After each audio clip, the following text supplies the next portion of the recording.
Shafts of light through darkened branches at night. The unending tap of rain on a tin roof. The whistles of wind through an old house, or simply the silence of a room completely unoccupied. John Carpenter once said horror is a reaction, not a genre. So how then do we elicit true horror? Sure, jump scares can spike your adrenaline and kick your fight or flight response into gear, or do we present something more sinister? Absence. Simple, menial situations caked in atmosphere that elicit a slow, crawling dread that something may happen, and allow your own imagination to render a different type of horror. In my experience, that is what the Caregiver sets out to do. Hello, and welcome to The Stash. I'm your host, Z, and today we'll be talking spoiler-free about Chilla Arts, The Caregiver.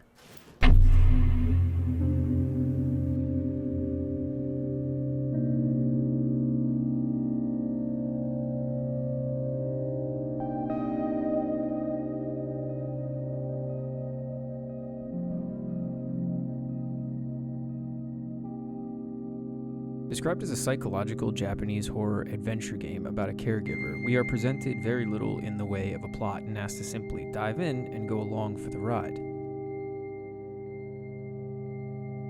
The world is dark. In fact, we never see daylight, and the self-described VHS aesthetic gives the world a noir, grainy quality akin to the early Silent Hill overlays.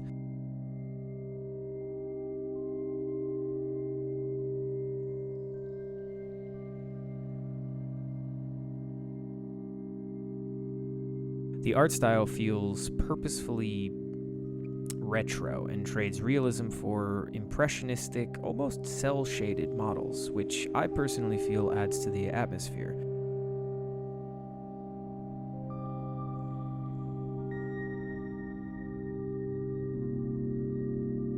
The soundscape is stark. Circling back to the theme of absence, the player is presented only with the most basic understanding of our environment. At times we hear nothing but the soft blowing of the wind and the sound of our own footsteps on the pavement.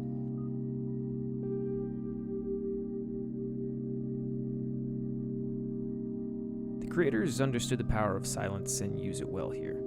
But when the caregiver wants to build tension or complement its climax in the second act, the soundscape does not disappoint.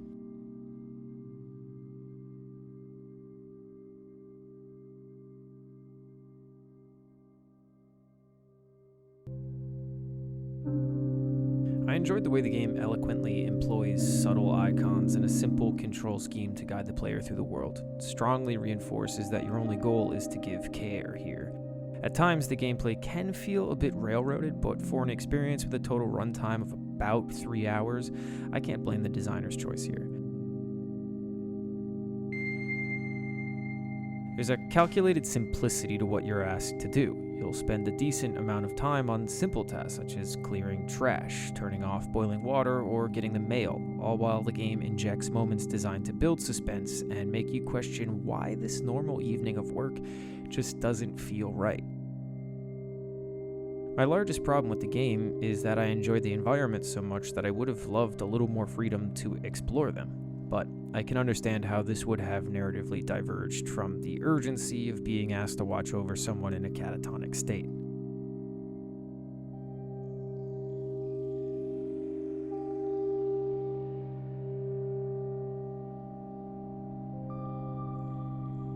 The J-horror inspirations here are so obvious it feels a bit redundant to even mention it, but if you're a fan of movies like Ju-On or Dark Water, then this will be right up your alley. But maybe not in the way you'd expect. The thing that stuck with me about The Caregiver and the previously mentioned movies is that the horror of the situations is also paired with an immense sadness. In these movies, death is of course tragic, but it is rarely the focal point. What's focused on is the preceding tragic events becoming so dire that death is the only outcome for the characters, and then subsequently the physical and spiritual toll those events had on others.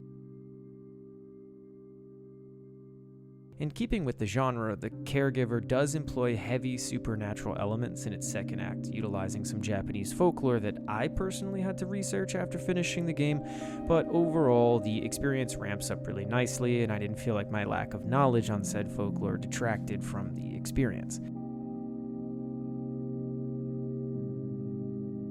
And while the game is definitely a slow burn, there's a puzzle in the later half that had my adrenaline pumping and was a welcome change of pace.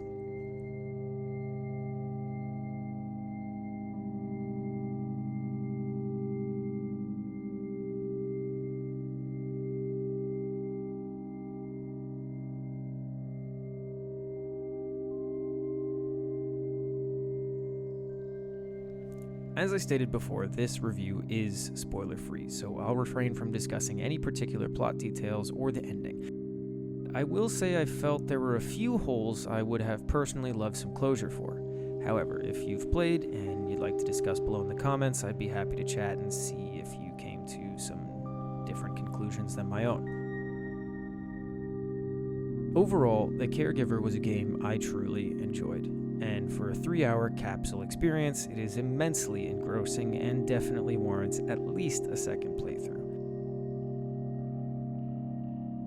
Chilla's art created a stark, cold world and asked that you simply care about its characters, and did so in a way that I'll be checking out the rest of their catalog once I'm done writing this.